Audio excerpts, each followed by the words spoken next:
Welcome. Thanks for tuning in Neptune Knives. So this will be a 7-point review of the Nebo Tools Highbeam rechargeable flashlight. I would say that this is an essential car emergency tool. It definitely can fit that role.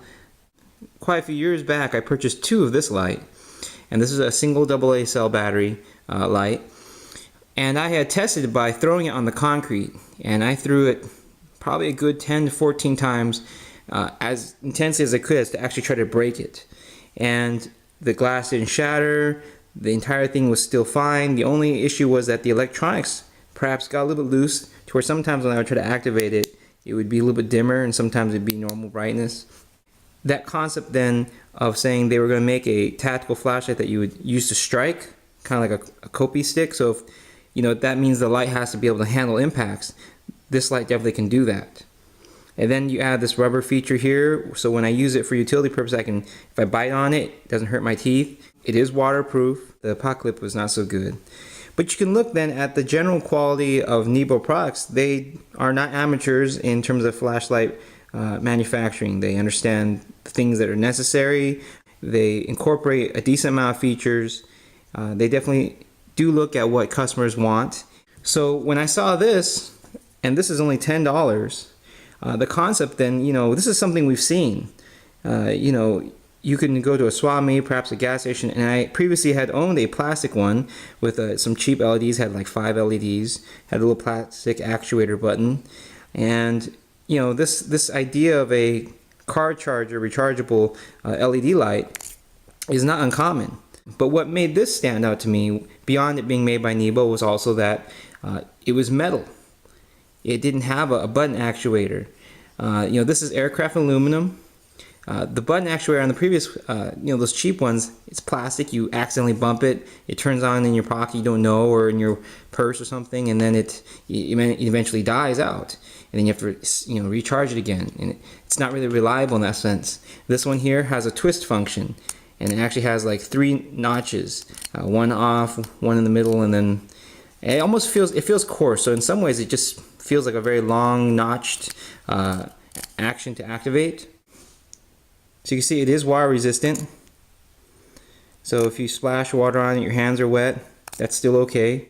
The back part doesn't screw and then reveals obviously the internals. So there's not really much of a water sealing ring there. And also when light is on, you can actually see it shine through. So I think just basically it's not completely watertight. There's no O-rings and things like that. It does have these notches which do provide some anti-roll, so if you set it down it won't keep rolling to some degree. What makes this really great is that it's 35 lumens. It may not look like it on camera, but at a distance you can start to see the EO1 right here is reliable because it's one function. It's the one I prefer. This is on my keychain.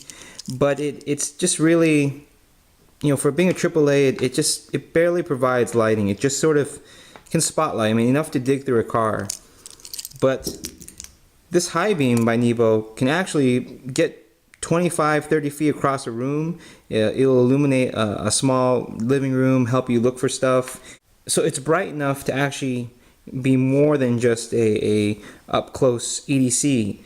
The only challenge then is that up close, that intensity actually will reflect into your eyes. If you're working on something within a 1 or 2 foot distance, it's a little inconvenient. For example, if I have this and I'm biting down on it, it's light enough to hold my mouth, and I'm perhaps filing some jimping on a knife or something.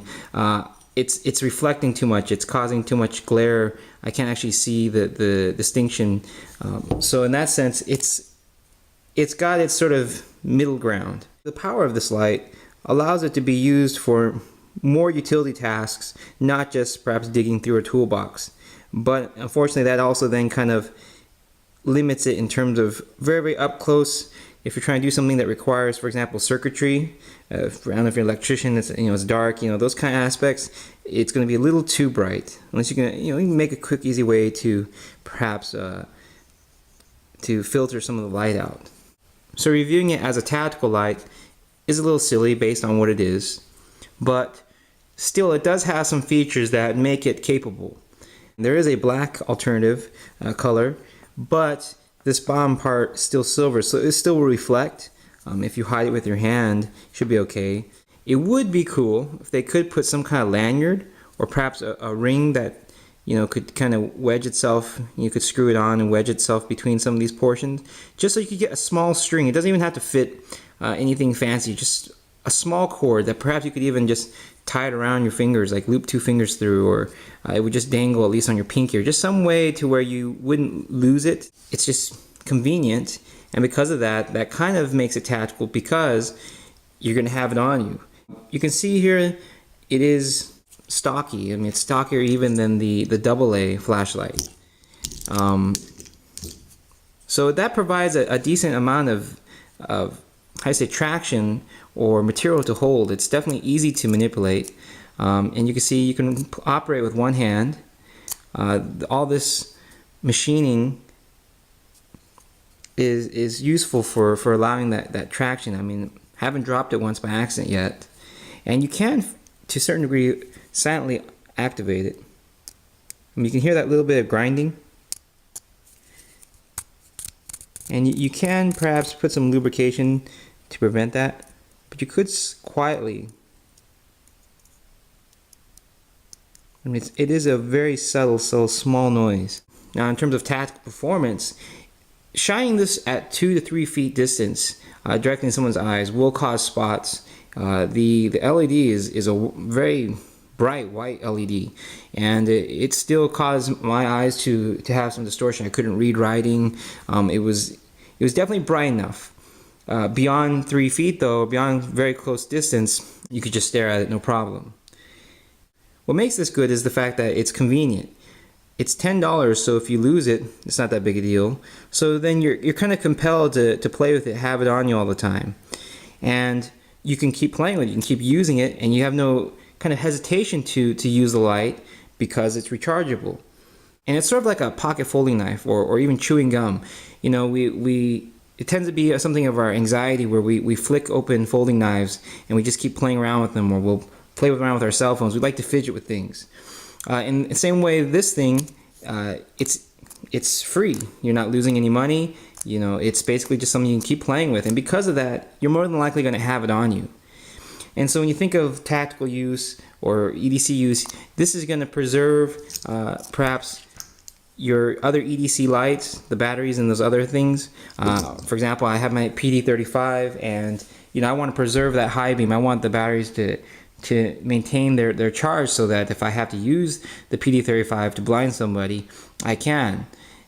So rather than using my PD35 for small lighting, I'll just constantly use this. And so what that means is this will be with me all the time. It'll support basically all my other lighting options, whether it be my emergency kit, in my car, on my personal carry EDC. I don't have to use the battery of this anymore. I can preserve that, save that, and use this one. So overall, this is a wonderful product. You get what you pay for, and you can see some slight flaws. And whether this be due to the fact that they're mass-produced, packaged in bundles, this is outsourced and it's made in China.